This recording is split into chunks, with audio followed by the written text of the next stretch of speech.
My name is Bethany Brooks, and I'm 34 years old. The moment my father called me just a babysitter in front of 300 medical professionals, I knew it was time to reveal the truth about who really held the power in that room. For years, I'd endured his dismissive comments about my little teaching job while he praised my brother's medical career. But standing in that ballroom, watching him bask in his 40 years of surgical excellence, I felt the weight of the Harper Foundation appointment letter in my purse. He had no idea that his disappointment daughter now controlled the fate of his hospital's biggest grant application. If you're watching this, please subscribe and let me know where you're watching from. Let me take you back 3 months to when this all began. 3 months before that humiliating night, we gathered for our monthly family dinner at my parents' colonial in Westchester. Dad carved the roast with surgical precision while outlining his upcoming celebration. 4 decades of saving lives, he announced, not looking up from the meat. The hospital's pulling out all stops. Black tie, the works. Michael, my older brother, raised his wine glass. You deserve it, Dad. How many triple bypasses now? 800? 812. Dad's voice swelled with pride. He turned to Michael. I want you to present my Lifetime Achievement Award. I'd be honored. Then Dad's gaze landed on me. You'll come, won't you, Bethany? I know your schedule is flexible. Flexible. That's what he called managing 32 preschoolers, developing curriculum, and completing state assessments. Of course I'll be there. Good. Your brother will present my Lifetime Achievement Award. You just need to show up and smile. Mom passed the green beans without meeting my eyes. 2 years. That's how long it had been since Dad asked about my work. 2 years since he'd acknowledged that I'd been promoted to lead teacher, that I'd implemented a revolutionary early learning program, that parents were driving across district lines to enroll their children in my class. My phone buzzed. An email notification from Harper Foundation. No phones at dinner, Dad said automatically. The same rule from when we were teenagers. Sorry. I slipped it back into my pocket, but not before seeing the subject line. Final interview invitation, Director of Education position. Michael launched into a story about his latest diagnosis, a rare cardiac condition he'd caught. Dad hung on every word, occasionally interjecting with his own experiences. Mom nodded along, asking the right questions at the right moments. I pushed peas around my plate, thinking about that email. The Harper Foundation was the largest charitable organization in the state, managing over $200 million in assets. Their education director position had opened up after Dr. Patricia Henderson retired. My mentor, Dr. Patterson, had encouraged me to apply, though I hadn't told anyone in my family. Earth to Bethany, Michael said. Dad asked if you're bringing anyone to the gala. No, just me, Dad sighed. Maybe you'll meet someone there. Plenty of eligible doctors. Because apparently, my worth was measured not just by my career, but by whether I could snag a man with an MD after his name. As I helped Mom clear the dishes, my mind drifted to my college graduation 12 years ago. Dad had invited half his department to watch his children receive their degrees. Michael had graduated from pre-med the year before, already accepted to Johns Hopkins. Me? Early childhood education at Teachers College, Columbia. This is Bethany, he'd told Dr. Reeves, his colleague. She's going into teaching. Elementary level, well, actually younger, preschool. How nice, Dr. Reeves had replied, that polite smile people give when they don't know what else to say. Not much schooling required for that, is it? Not like medical school, Dad had laughed. I'd stood there in my cap and gown, master's degree in hand, while he reduced 4 years of intensive study to babysitting. He never mentioned my thesis on cognitive development in early childhood. Never mentioned my 4.0 GPA. Never mentioned that Columbia had offered me a position in their research department, which I'd turned down because I wanted to work directly with children. Bethany's always been good with kids, he'd continued. Patient. Not everyone's cut out for the hard sciences. Michael, only in his second year of medical school then, had gotten a full introduction. My son's at Johns Hopkins, top 10% of his class. He'll specialize in cardiology like his old man. The pattern never changed. Every family gathering, every introduction, every proud parent moment went to Michael. I was the afterthought, the also child, the one who works with children. "You're quiet tonight," Mom said, pulling me back to the present as we loaded the dishwasher. "Just thinking." "About what?" "About how Dad's never once asked to see my classroom. Michael's been practicing for 2 years, and Dad's visited his clinic 4 times. Mom's hands stilled on a plate. "Your father loves you." "I know he does, he just doesn't respect me." "Teaching shapes minds before they're corrupted by ego," I said, louder than intended. Dad's voice carried from the living room. "What was that?" "Nothing important," I called back. It never was. My phone buzzed again. The Harper Foundation, confirming my interview for Thursday at 2. The same day, Dad wanted me to help coordinate his gala preparations. I typed back, "I'll be there. Some opportunities come once. Respect should be constant. But if I couldn't have the latter, I'd damn sure take the former." Later that night, I sat in my apartment reading the Harper Foundation email for the 5th time. Director of Education, overseeing $50 million in educational initiatives, managing partnerships with schools across the state. The position would triple my salary, but more importantly, it would put me in rooms where decisions were made, where real change happened. If I stayed silent, stayed small, what would I lose? Not just this job, though that alone would be devastating. I'd lose the chance to revolutionize early childhood education across New York. The Foundation's new initiative aimed to bridge the gap between education and healthcare, creating comprehensive programs for at-risk youth. They needed someone who understood both systems, but the personal cost of silence cut deeper. Another year of family dinners where my work went unmentioned. Another year of being introduced as my daughter who works at a preschool, while Michael got my son, the doctor.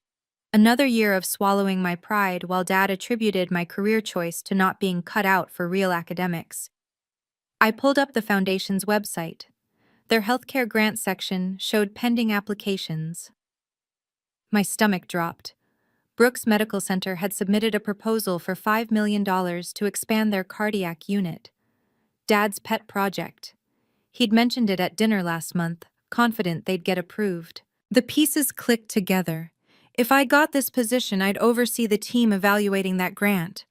Dad's hospital would need my approval, or at least my team's, for the biggest expansion in its history. I closed my laptop and walked to my bookshelf, running my fingers across the spines of childhood development texts, neurological studies, educational psychology journals. My master's thesis sat between them, bound in Columbia blue. The Critical Window, Neuroplasticity, and Intervention in Early Childhood Development. Published in 3 journals, cited by 15 other researchers. Dad had never asked to read it. My phone rang. Dr. Patterson, my mentor. "Bethany, I wanted to check in about Thursday. You're still coming?" "I am, though my father expects me to help with his gala preparations that day." "And you're choosing the interview instead?" "Some opportunities come once." "Indeed they do. Margaret Harper specifically asked about you. I may have mentioned your innovative curriculum design and your ability to bridge educational and healthcare initiatives." "Healthcare?" "The Foundation's new direction. They want someone who understands that health and education are inseparable, especially in early childhood. Your work with special needs students, your collaboration with pediatric therapists, it's exactly what they're looking for." After we hung up, I made my decision. I wouldn't tell my family about the interview. Not yet. Let them think I was just the daughter who colored with children.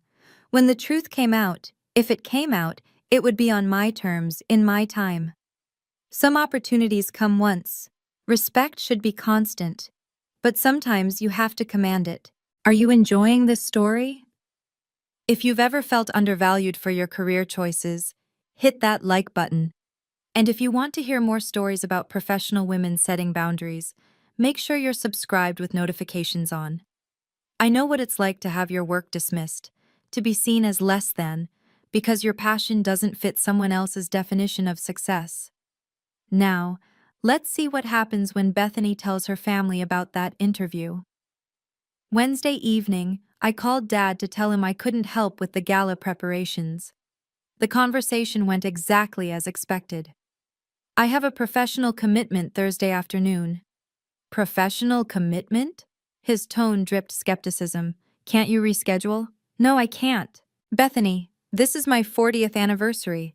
What's more important than family? It's professional development. A teaching workshop? Really?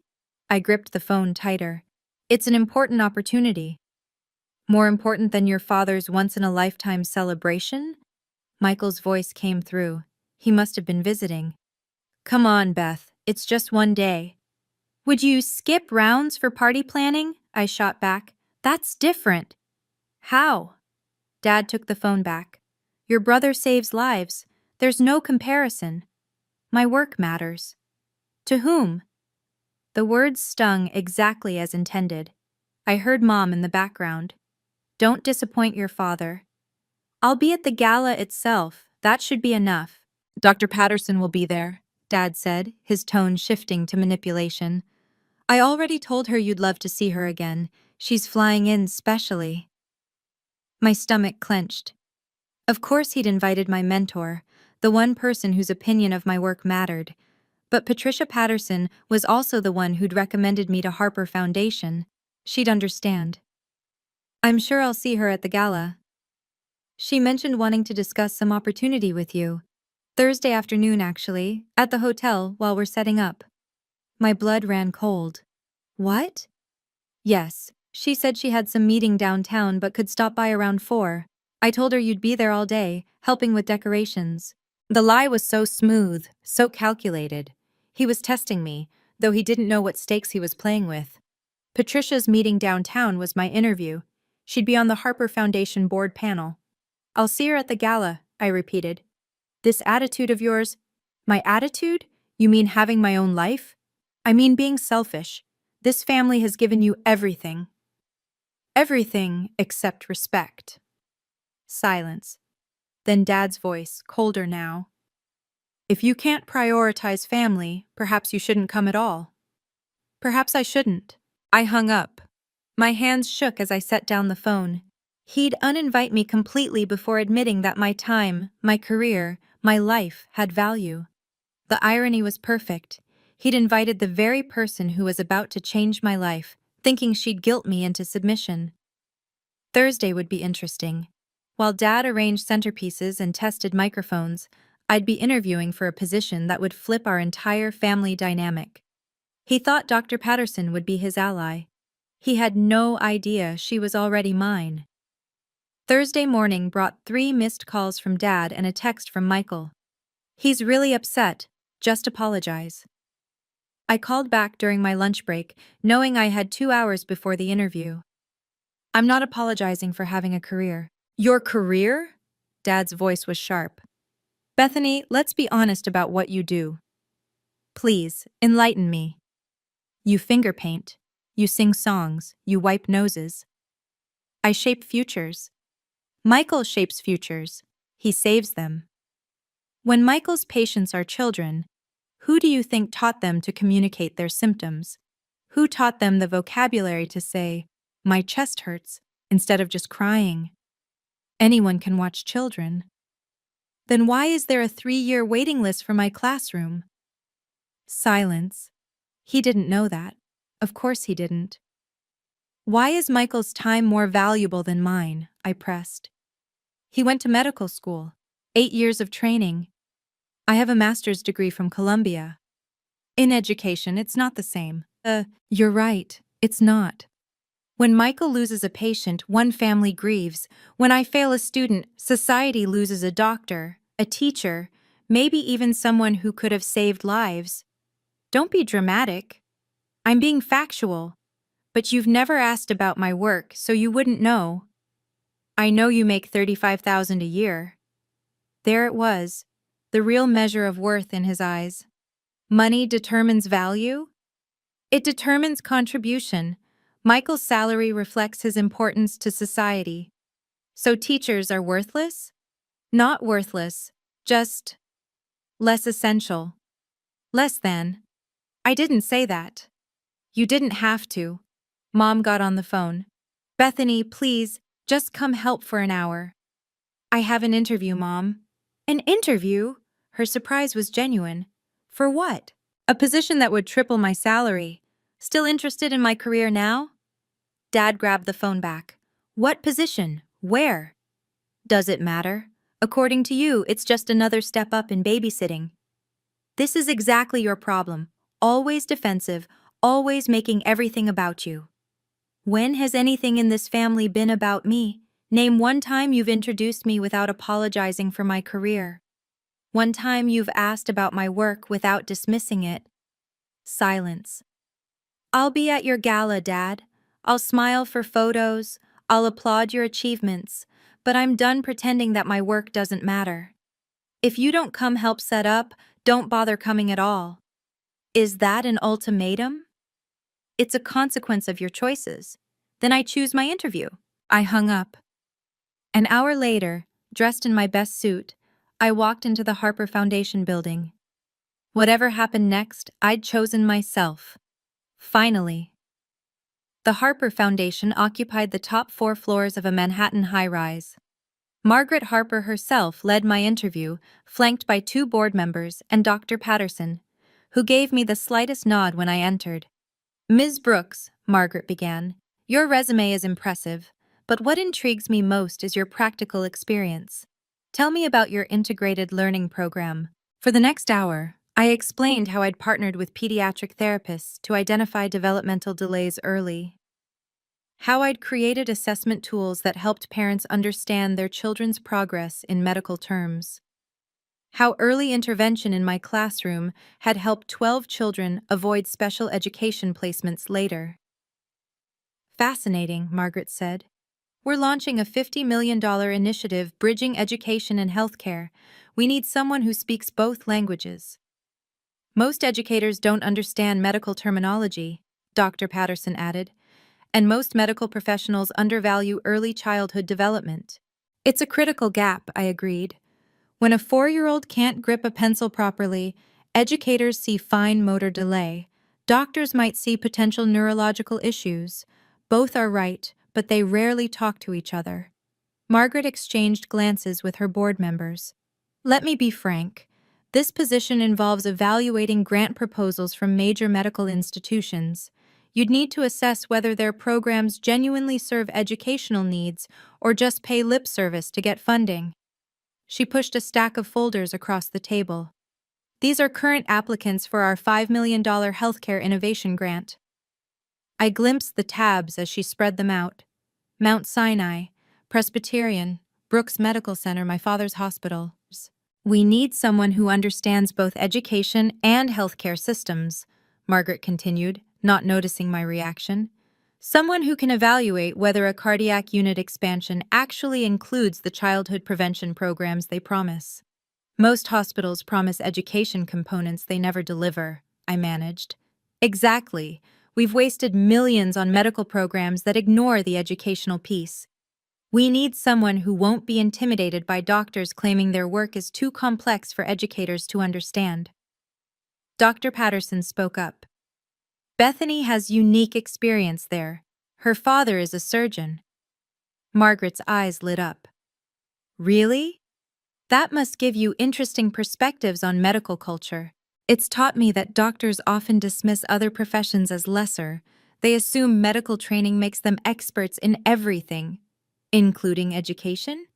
Especially education. They think because they went to school for years they understand how learning works. Margaret laughed. Oh, I like you. Tell me, how would you evaluate a proposal from a prestigious hospital requesting millions for expansion, but offering vague promises about community education? I'd require specific metrics, not just will provide health education, but detailed curricula, qualified instructors, measurable outcomes. I'd want to see budget allocations proving they're not just checking boxes. Even if the hospital had an excellent medical reputation? Especially then, Prestige in one area doesn't guarantee competence in another. Margaret closed the folder. The position is yours if you want it. We'll announce it at Monday's board meeting, but I wanted to extend the offer personally. My heart raced. I accept. Wonderful. You'll start in 2 weeks. Oh, and Bethany? That Brooks Medical Center proposal? It's one of our top candidates, but their education component is weak. You'll need to evaluate it objectively. Of course. As I left, Dr. Patterson walked me to the elevator. You know your father's gala is tonight. I know. I'll be there. So will Margaret. She's on the hospital board.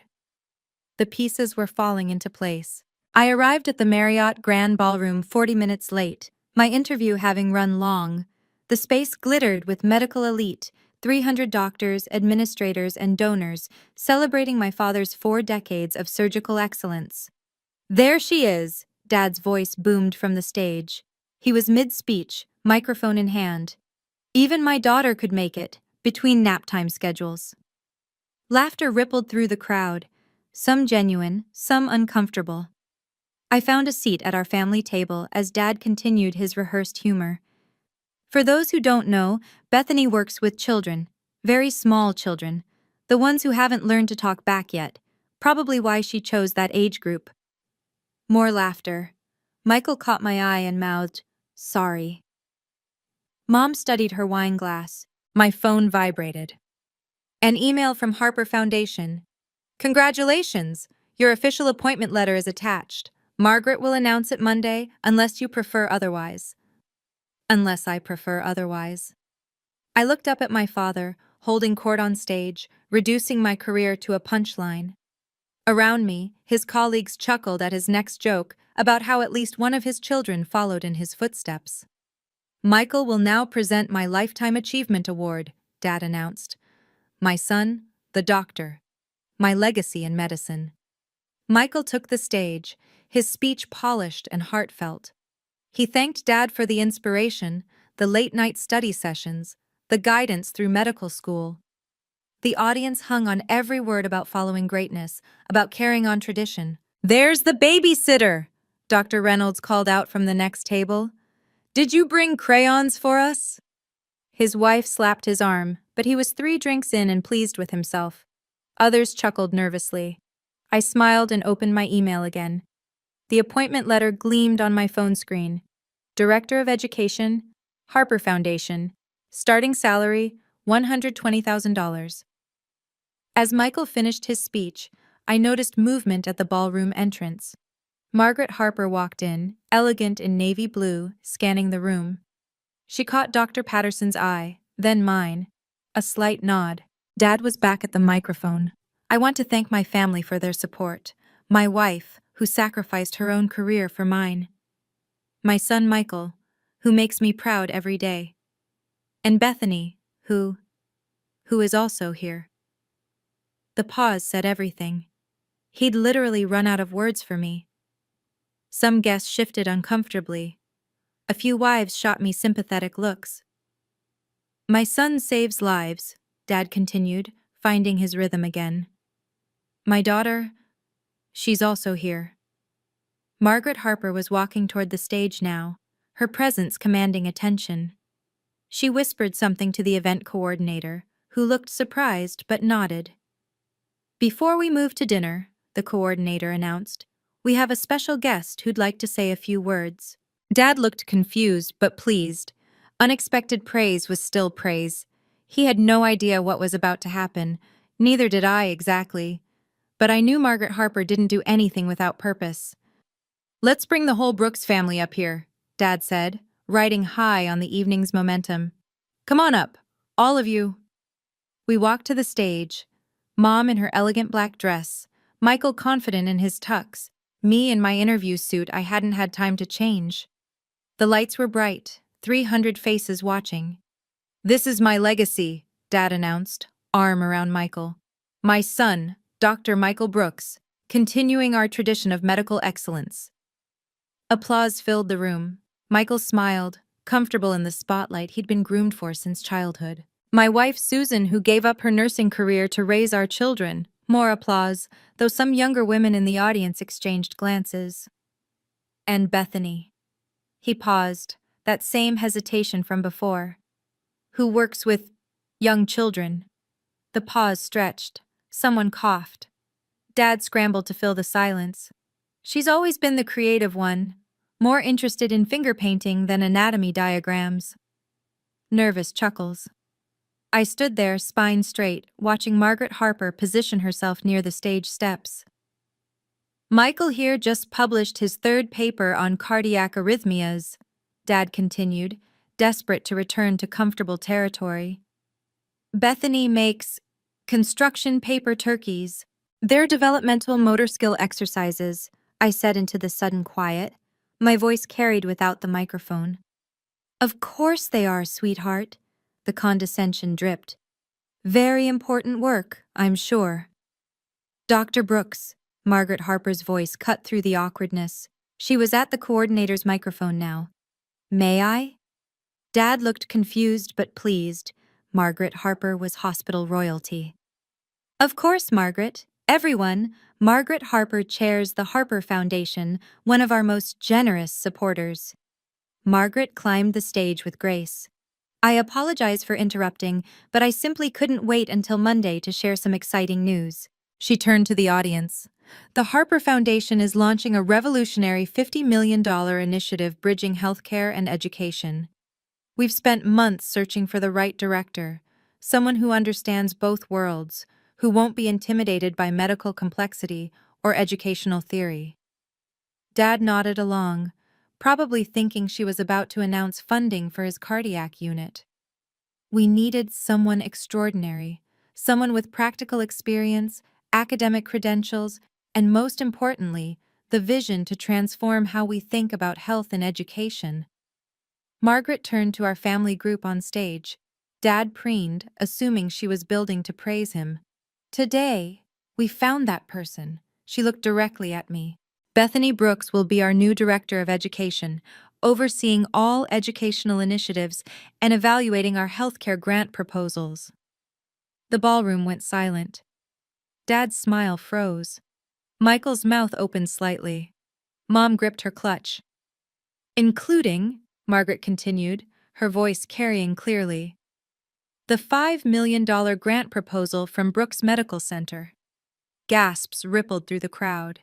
Everyone understood the implication. The disappointment daughter would now evaluate the father's funding request. Dad's face cycled through emotions. Confusion, disbelief, and finally, a dawning horror as he realized what this meant for his carefully constructed hierarchy. Can you feel that shift coming? If you're still watching, you're about to witness one of the most satisfying professional revelations I've ever experienced. But first, tell me in the comments, have you ever been publicly dismissed by family? How did you handle it? And remember, subscribe if you want more stories about women claiming their power. The next few minutes changed everything about my family dynamic. Let's return to that stage, where 300 people were about to see the real power structure. Margaret wasn't finished. She held up an official document, the Harper Foundation seal visible even from the back of the room. This appointment was unanimous, she continued. Bethany's innovative work in early childhood development, her published research on neuroplasticity, and her practical experience bridging educational and medical interventions made her the clear choice. Dr. Patterson joined Margaret on stage. I've had the privilege of mentoring Bethany since her Columbia days. Her thesis on critical windows in childhood development has been cited by 15 researchers nationwide. Dad found his voice. Her thesis? Published in 3 journals, Dr. Patterson confirmed. You must be so proud, Robert. The irony in her tone was subtle but present. Around the room, people were recalculating. The Babysitter had publications. The finger painter would control millions in funding. Ms. Brooks, Margaret turned to me. Would you like to say a few words? She handed me the microphone. 300 faces waited. My father stood frozen beside me, his Lifetime Achievement Award suddenly seeming smaller. Thank you, Margaret, I began, my voice steady. I'm honored by this opportunity to bridge two fields I'm passionate about. I looked at the audience, Dad's colleagues, his peers, the people who'd chuckled at his jokes about my little job. The Harper Foundation understands something crucial: health begins in the classroom. The vocabulary a 4-year-old learns determines how they'll describe symptoms at 14. The fine motor skills developed through art projects become the steady hands of future surgeons. I glanced at Michael. Every doctor in this room benefited from early childhood education. Someone taught you to hold a pencil before you held a scalpel. Someone taught you to recognize patterns before you diagnosed diseases. The room was silent, attentive. In my new role, I'll ensure that medical institutions requesting educational funding actually deliver on their promises. Too often, hospitals treat education as an afterthought, a box to check for grant applications. Several administrators shifted uncomfortably. They knew exactly what I meant. She'll also evaluate our healthcare grant proposals, Margaret added, looking directly at Dad, including the $5 million request from Brooks Medical Center for the new cardiac wing. The murmur that went through the crowd was electric. Everyone understood. The daughter he'd just mocked would decide his legacy project's fate. But I'm sure there's no conflict of interest, Margaret continued smoothly. Bethany has already assured us she'll recuse herself from direct evaluation of family-affiliated proposals. Her team will handle those objectively. Dad tried to recover. I'm so proud of my daughter. The words sounded hollow after 20 minutes of public dismissal. This is quite a surprise, he managed. The appointment was finalized this afternoon, Margaret said. Though I understand Bethany had a scheduling conflict with your gala preparations. Good thing she chose the interview. The pointed comment landed. Dad's face reddened as people realized he'd tried to prevent me from attending the interview that just changed my life. Margaret continued her revelation with surgical precision. The Foundation's new initiative requires someone who won't be intimidated by medical jargon or institutional prestige. Bethany demonstrated exactly that quality during her interview today. She turned to the audience. When asked how she'd evaluate a prestigious hospital's proposal with weak educational components, she said, and I quote, "Prestige in one area doesn't guarantee competence in another." Nervous laughter rippled through the crowd. Every doctor there knew their proposals would now face scrutiny from someone they'd dismissed as just a teacher. The Brooks Medical Center proposal, Margaret continued, requests $5 million for cardiac unit expansion with promises of community health education. That educational component will now need to meet Bethany's standards. Dr. Reynolds, who'd made the crayon joke, was doing mental math. His department was part of that proposal. Bethany's team will evaluate whether hospitals actually deliver educational outcomes or merely pay lip service for funding, Margaret explained. No more vague promises. She'll require detailed curricula, qualified instructors, and measurable results. Michael finally spoke up. Beth, this is incredible. Congratulations. His sincerity seemed genuine, cutting through Dad's frozen silence. We should celebrate, Mom said, finding her voice. This is wonderful news. But Dad couldn't let it go. You kept this from us? You never asked about my work, Dad. I would have what? Taken it seriously? You've had 34 years. Margaret intervened smoothly. Dr. Brooks, you should be proud. Not many children of prominent physicians forge their own paths so successfully. The subtext was clear. She succeeded despite you, not because of you. Several doctors approached me with sudden interest. Dr. Martinez from Pediatrics. We should discuss our early intervention program. Dr. Liu from Neurology. Your thesis sounds fascinating. Could I read it? The same people who'd ignored me at every hospital function now saw me as someone worth knowing. Bethany's expertise in early childhood development is exactly what healthcare needs, Margaret announced. Too many medical professionals undervalue educational interventions. That changes now. She handed me the appointment letter. Your first board meeting is Monday. We'll discuss the pending proposals, including Brooks Medical. Dad finally attempted damage control. We're all very proud. My daughter, the education director. But it was too late. Everyone had witnessed the transformation, from finger painter to power broker in 10 minutes. I should mention, Margaret added, Bethany's starting salary is $120,000. The foundation values education expertise appropriately. The number hung in the air. Dad had mocked my $35,000 salary an hour ago. Now I earned more than Michael. There's one more thing, Margaret said. Bethany insisted on no special treatment for family-affiliated proposals. She'll recuse herself, but her team's standards remain. Brooks Medical should prepare accordingly. The message was clear. Nepotism wouldn't save Dad's project. It would succeed or fail on merit, evaluated by standards set by the daughter he'd dismissed. Margaret handed me the microphone for a final statement. The room waited, 300 people who'd just witnessed my father's hierarchy crumble. I could have destroyed him then.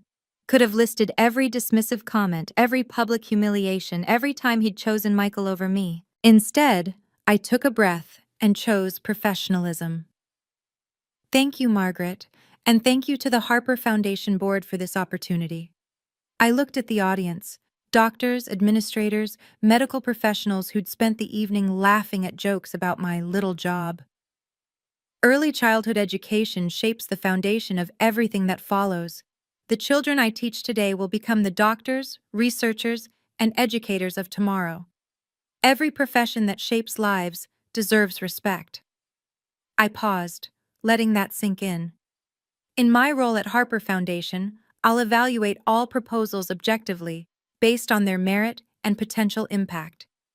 As Margaret mentioned, I'll recuse myself from any decisions involving Brooks Medical Center to maintain absolute professional integrity. Dad's face showed relief mixed with something else, the dawning realization that he'd now need to go through my team, meet my standards.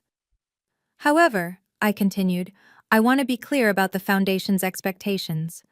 Any medical institution requesting educational funding must demonstrate genuine commitment, not token compliance. This means detailed curricula developed by certified educators, not medical staff assuming teaching is simple. It means budget allocations that reflect true investment, not afterthoughts. It means measurable outcomes that we'll monitor quarterly. Several administrators were taking notes. Good. My office hours will be Monday through Friday, 9 to 5. All inquiries should go through official Foundation channels. I looked directly at Dad as I said this. No special treatment, no family favors.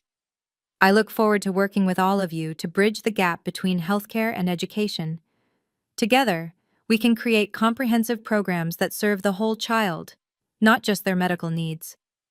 I handed the microphone back to the coordinator. Thank you for allowing me to share this announcement. Please enjoy the rest of your evening celebrating Dr. Brooks's remarkable surgical career. The dismissal was polite but clear. This was still Dad's night, but the power dynamic had shifted irrevocably. As I stepped back, doctors approached me with business cards and partnership ideas. Dr. Kim from psychiatry wanted to discuss early intervention for childhood anxiety. Dr. Foster from orthopedics had ideas about motor skill development programs. They spoke to me as a colleague, an equal, someone whose approval they needed. Dad stood beside his Lifetime Achievement Award, watching his colleagues court the daughter he'd publicly dismissed 20 minutes earlier. Michael joined me, sincere in his congratulations. Beth, this is huge. Why didn't you tell us? Would anyone have listened? He had no answer for that. Mom hugged me, tears in her eyes. I always knew you were special. You never said it. I should have. I'm sorry. Dad finally approached, his voice strained. We should talk. We should, during business hours, about your proposal. Bethany. It needs work, Dad. The educational component is weak. Your team promises community health education but provides no specifics, no curriculum, no qualified educators, no measurable outcomes. You've read it? Of course, it's my job now. The reality hit him then. His daughter, The one he'd called a babysitter an hour ago had already professionally evaluated his life's work and found it lacking. My office can provide guidance on strengthening the educational components, I offered. Standard consultation is available to all applicants. I was offering him what I'd never received: professional respect, even if it wasn't personal warmth. The boundaries were clear. This was business now.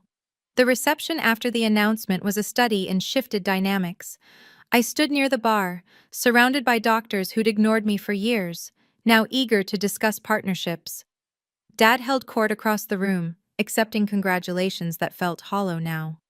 Dr. Reynolds approached, the man who'd made the crayon joke. "Bethany, about earlier." "No need," I cut him off. "Though you should know your department's youth outreach program is under review." His face paled. "I wasn't aware."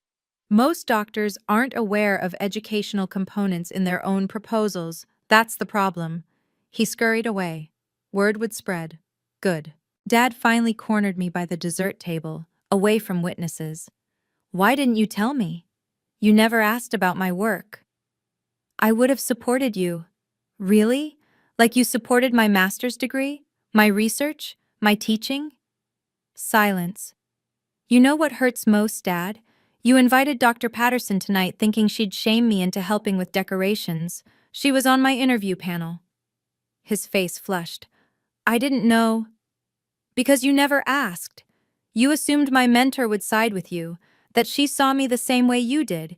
Instead, she recommended me for a position that oversees your funding." Michael joined us. "Dad, let it go. Beth earned this." "I know that," Dad snapped, then caught himself.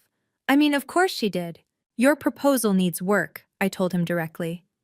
"The educational section is 2 paragraphs of buzzwords." Margaret wasn't joking. "It won't pass as is." "You'd tank your father's project?" "I'd apply the same standards to everyone. That's the job." "This is revenge. This is professionalism, something you should recognize." Mom appeared with Margaret Harper. "There you are. Margaret was just telling me about Bethany's interview. Apparently, she was extraordinary." "The best candidate we've seen in years," Margaret confirmed. "Her understanding of both educational and medical systems is unique. Must come from growing up in a medical household." The irony wasn't lost on anyone. "Dr. Brooks," Margaret continued, "your hospital's proposal has potential, but the educational component needs substantial development. I'd encourage you to consult with Bethany's team." "I'll consider that." "I'd do more than consider. The board meets in 6 weeks to review all proposals. Without a stronger educational framework, Brooks Medical won't make the cut." She said it pleasantly, but the message was clear. Your daughter now holds your legacy in her hands. After Margaret left, Dad stood there processing this new reality. His colleagues kept approaching me, not him. His funding depended on standards I would set. His professional world now revolved around the daughter he'd dismissed. "I need time to think," he said finally. "Take all the time you need. My office opens Monday." The formality stung him, I could see it. But these were the boundaries now. Professional respect without personal warmth. Exactly what he'd taught me my whole life, just reversed. 3 weeks later, my assistant knocked on my office door at Harper Foundation. "Ms. Brooks? Dr. Robert Brooks is on line 2. He says it's about the proposal." This was his 4th call this week. "Transfer him." "Bethany," Dad's voice was different now, careful.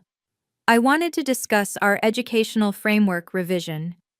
All proposals go through official channels, Dr. Brooks. Submit your revision to the review committee. Could we discuss it over dinner? Your mother would love—" "I don't discuss work outside the office. You can schedule a consultation through my assistant." "This is ridiculous. I'm your father." "Which is why everything must go through proper channels. No special treatment, remember?" He sighed. "The team doesn't understand what you're asking for." "They don't understand basic educational methodology? That's concerning for a teaching hospital." Silence. Then, "Could you recommend an educational consultant?" My assistant has a list of approved consultants. Standard rates apply. After I hung up, Michael texted, Dad's driving everyone crazy about the proposal. He's hired 2 education PhDs. Good. He should have had them from the start. He keeps asking Mom to invite you to dinner. I'll come to dinner when he can introduce me without apologizing for my career. That evening, Mom called. Your father's been reading your thesis. Only took him 12 years. He's trying, Bethany. He's trying because he needs my approval for $5 million. That's unfair. Is it? He discovered respect for education the moment it affected his funding. That's not growth, Mom. It's pragmatism. What do you want from him? Nothing. I wanted a father who valued my choices. That ship sailed. Now I want professional courtesy, which I'm getting. A month later, Brooks Medical submitted their revised proposal. It was excellent. Detailed curriculum, certified educators, measurable outcomes, appropriate funding allocation, everything I'd required. The review committee approved it for $3 million, not 5. The reduction wasn't my decision, I'd recused myself. But my team applied the standards I'd set. They funded only what had clear educational impact. Dad called immediately. $3 million? The committee's decision was final. But you could... I recused myself, as promised. This is about punishment. This is about standards. Your proposal was approved, just not at the full amount. Many institutions received nothing. He was quiet. Then, the educational program you required, it's actually innovative. Pediatrics is excited about it. Good. That's the point. I've been talking to other departments about integrating education into their proposals. Also good. You've changed how the entire hospital thinks about these grants. That's my job. Another pause. I'm proud of you. The words I'd waited 34 years to hear, delivered only because I'd forced his hand. They should have meant everything. Instead, they felt hollow. Thank you, I said professionally. Is there anything else? Your mother wants you at Thanksgiving. I'll check my calendar. The power had shifted completely. He needed my approval, sought my expertise, called me with questions, but it wasn't the relationship I'd wanted. It was the one he'd created. Professional distance, achievement-based respect, emotional boundaries. He'd taught me well. 6 months after the gala, I stood in the Brooks Medical Center's new education wing, the one my standards had shaped. Dad gave a speech about innovative partnerships between healthcare and education. He mentioned my name 3 times, correctly identifying my title each time. Progress. Michael pulled me aside during the reception. He's changed. Has he? He funded 10 scholarships for early childhood educators. Name them after you. Name them after my title. The Bethany Brooks Education Excellence Scholarships. Still, it's something. And it was. Dad now championed early childhood development at medical conferences. He quoted my research. He introduced me as my daughter, the education director at Harper Foundation, without a trace of condescension. But we both knew why. At family dinners, he asked about my work. Real questions, not performative ones. He'd read articles I'd recommended. He understood finally that teaching required expertise. Yet the warmth I'd craved as a child never came. We had professional respect built on necessity, not the unconditional pride I'd seen him give Michael. I've been thinking, Dad said one evening, after discussing his latest educational initiative. I was wrong about your career. I know. I should have seen your value earlier. Yes. Can you forgive me? I looked at him, this man who'd needed to see my power before seeing my worth. Who'd discovered respect for education only when it affected his legacy. Who'd learned to value teaching because he had no choice. I love you, Dad. I'll always love you. But forgiveness? That's earned through understanding, not necessity. I understand now. You understand that education affects your funding. That's not the same as understanding why teaching matters. He nodded slowly. How do I learn the difference? Volunteer in a preschool. See what we actually do. Not for a photo op or a grant requirement, just to understand. Would you, would you let me volunteer in your old classroom? It was the first genuine interest he'd shown in my work without external motivation. I'll ask Ms. Martinez. She took over my class. 3 weeks later, I watched my father, the renowned surgeon, sit on a tiny chair, helping 4-year-olds with pattern blocks. He was terrible at it. His hands, so skilled with scalpels, fumbled with child-safe scissors. He spoke in medical terms the children didn't understand, but he showed up, every Tuesday, without photographers or press releases. It's harder than surgery, he admitted after his 5th session. Different skills. I see why you loved it. Maybe that was enough. Not the validation I'd wanted as a child, but the understanding I demanded as an adult. I still maintained professional boundaries, still required his proposals to meet standards, still refused special treatment. But on Tuesdays, I'd stop by the preschool and watch him learn what I'd always known: that shaping minds was just as vital as saving lives. He still didn't fully understand teaching, but he respected power. And sometimes, that's all you can ask from someone who only learned to see value through achievement. What boundaries do you need to set with family who don't value your choices? Thank you for watching Bethany's story. If this resonated with you, please like and subscribe for more stories about professional women setting boundaries with grace and power. Share in the comments. Have you ever had to prove your worth to family who didn't understand your career choice? Remember, every profession that's done with excellence deserves respect. You shouldn't have to wait for a power shift to receive it. Check out my next video about a nurse who exposed her hospital's discrimination at their own board meeting. Until next time, keep setting those boundaries. See you there.